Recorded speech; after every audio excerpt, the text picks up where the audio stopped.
Well, good evening. My name is Ryan Keith, and I'm the president of an organization called Forgotten Voices International. And we equip churches in Southern Africa to care for children orphaned by AIDS.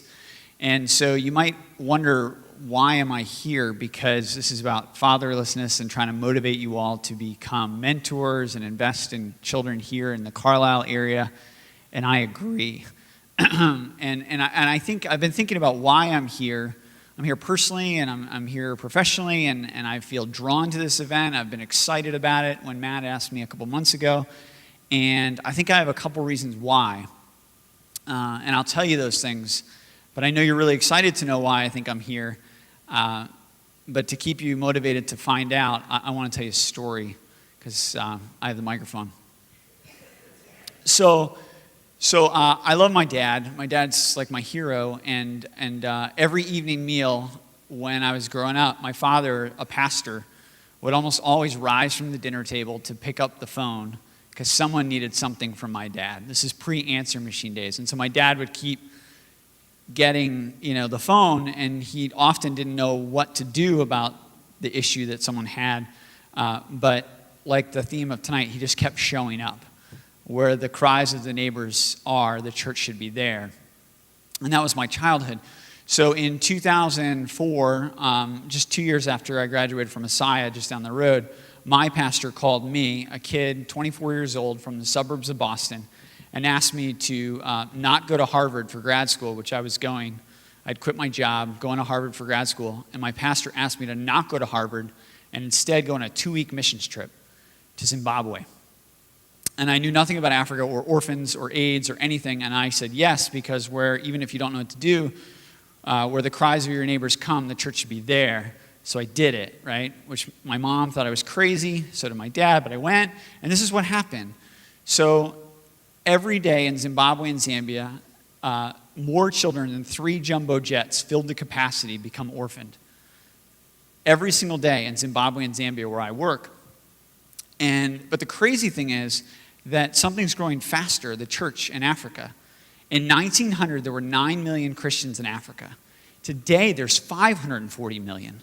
The church is exploding in Africa, but the way that we partner with the African church really hasn't changed. And as a kid, and as a pastor's kid, I saw not just an orphan crisis, but a service delivery crisis. It was a crisis of us and trying to figure out how we could be used mightily by God. And so I didn't know what to do, but I kept asking questions because I'm a pastor's kid, and I was inquisitive. And I met this guy named Obert, who's a graduate of a seminary in Zimbabwe, and he told me that after 20 years of doing orphan care, an outsider like me had never once asked for his opinion. Not even once, right? So I was like, this is something seismically wrong, that we don't have time to worry about egos. We have 750 kids a day becoming orphaned by AIDS. We've got to figure out, that's our issue, not just theirs, that's our issue. And so I started asking Obert and pastors like him, and here's what we learned. 75% of Zambian families, this is a crazy stat. This is from Operation World, the prayer book that many of you probably have heard of. Operation World, 75% of all Zambian families look after at least one orphan child. 75%, not just Christian families, 75% of all Zambian families are looking after at least one orphan child. Well, statistically, less than 1% of American families do the same, right? And so I was like, these people don't need us to take care of their children. They're already doing that. What they need is a more effective partner to help them do what they're doing even better. And as a kid from the suburbs of Boston who didn't know anything, that became my quest. How to find more pastors like Obert. And here's what happened. We started listening to them, and this is what we came up with. We came up with 3 distinctives that might be helpful to you all as you're thinking about how your church or your ministry or organization can help with the orphan crisis. The first is custom plans. So every project that Forgotten Voices funds is different and unique. Just like children are unique and situations are unique. So every project we fund is different. And we help churches go through a process that looks at like what they can do, what the community can do, and then what's left. And Forgotten Voices funds the prioritization of what's left. The second, which is really critical, is quiet investments. So Forgotten Voices makes a quiet investment into these plans that the church comes up with. And then the volunteers in the community fill them out and implement the plans and use the money. And this is the crazy thing, that whenever possible, children and beneficiaries don't know anything about Forgotten Voices and only about their local church. And why is that significant?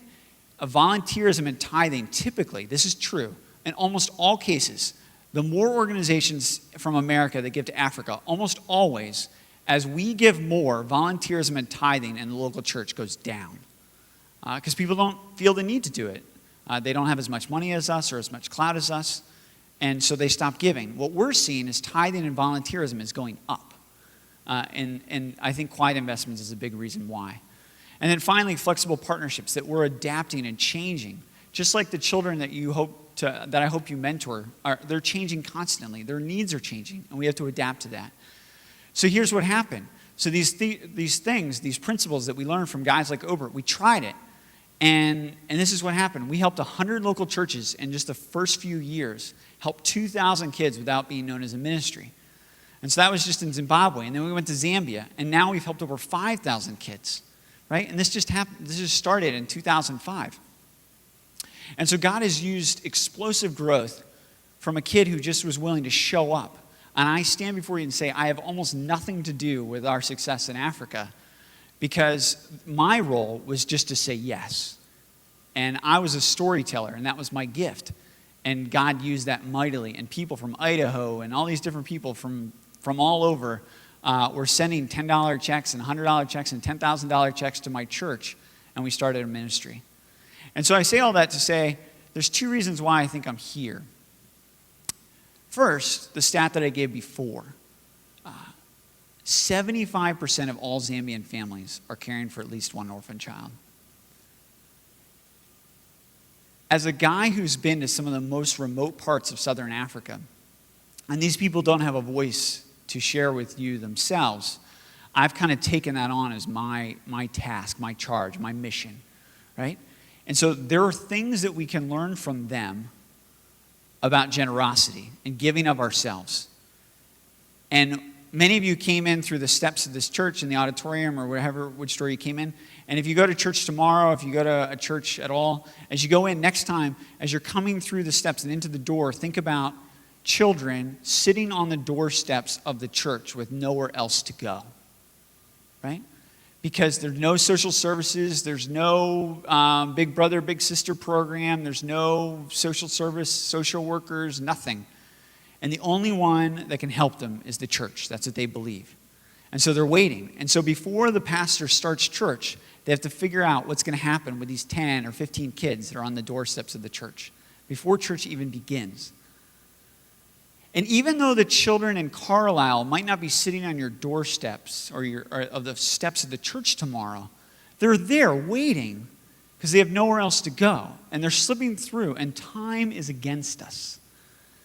Each of you has an opportunity, a choice tonight to invest in organizations like ours or Awaken Haiti in the back and help us take care of caregivers who are helping children and being a champion.